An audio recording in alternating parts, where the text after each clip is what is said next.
તે વફાદાર રહેવાનું એટલે એનું નામ જ પ્રીત કહેવાય. કોઈ જાહેરમાં આપણે બોલતા મેં આગળ પણ કોઈ સત્સંગ હતો ખબર નહીં કે આપણે 5-10 જણા ભેગા થયેલા હતા તે દિવસે કંઈ વાત કરેલી એ ભૂલોન ભાઈ બધા હતા તે દિવસે મેં એનું દ્રષ્ટાંત ભૂલવાનું આપેલું કે એનો છોકરો બહાર છે. એને કંઈ એવું બોલ્યા નથી કોઈ મારો છોકરો બહાર છે મારો છોકરો બહાર છે બોલવાનું હતું. તો આપણો પરમાત્મા છે એ વાતમાં વિશ્વાસ છે કે નહીં? કે છે.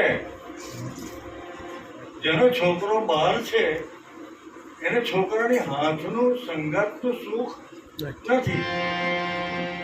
બરાબર શું બોલું છું?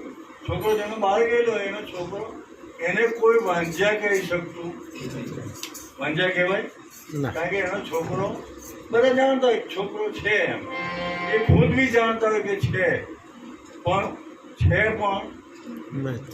નથી.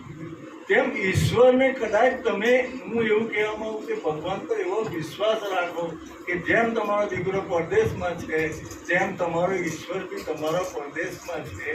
એ જેમ દીકરો કમાઈને આવશે તેમ પરમાત્મા બી તમારા માટે એ આવશે. આ એક નાની વાત આપણને નાનો વિશ્વાસ કેમ નહીં આવતો હોય મને એમ થાય.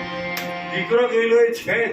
આપણે 24 કલાક કંઈ બોલવાનું છે મારો કોઈ પરદેશ છે મારો કોઈ એ બોલવાની કઈ જરૂર છે પણ એક વિશ્વાસ છે કે મારો દીકરો બહાર તો મારો પરમાત્મા કદાચ મારા અંદર નહીં હોય તો બહાર એક દિવસે અંદર આવશે. આટલો એક નાનો અરખો વિશ્વાસ રાખતા જાઓ ને જીવતા જાઓ.